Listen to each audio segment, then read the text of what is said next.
करता जेवढे निर्णय घेतले आणि जेवढे निर्णय कार्यान्वित केले हे कुठल्याच सरकारने कधी घेतले नाही. अद्यापही कोणाचा काही रोष असेल असं वाटतं की फार कमी पेंडन्सी आहे, त्यांना जात प्रमाणपत्र दिले जात आहे आणि इतरही ज्या गोष्टी आहेत.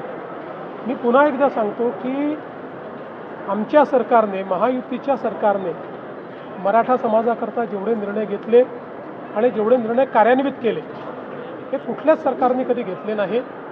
अद्यापही कोणाचा काही रोष असेल, कोणाला काही वाटत असेल की हे योग्य होत नाही आहे, तर निश्चित त्यातनं मार्ग काढता येईल. त्या सगळ्या गोष्टी आपल्याला बघता येतील आणि त्याला योग्य पद्धतीनं मला असं वाटतं की त्याच्यावर मार्ग काढता येईल.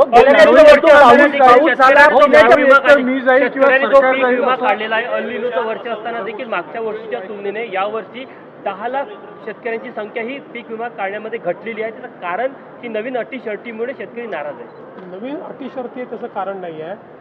मुळातलं त्याचं कारण असं आहे की आपण 1 रुपयात पीक विमा अशा पद्धतीनं ज्यावेळेस पीक विमा केला त्यावेळी सर्वांनीच तो पीक विमा काढला, पण त्यानंतर आपल्या लक्षात आलं की त्याच्यामध्ये खूप मोठ्या प्रमाणात दुर्दैवाने बोगसगिरी झाली.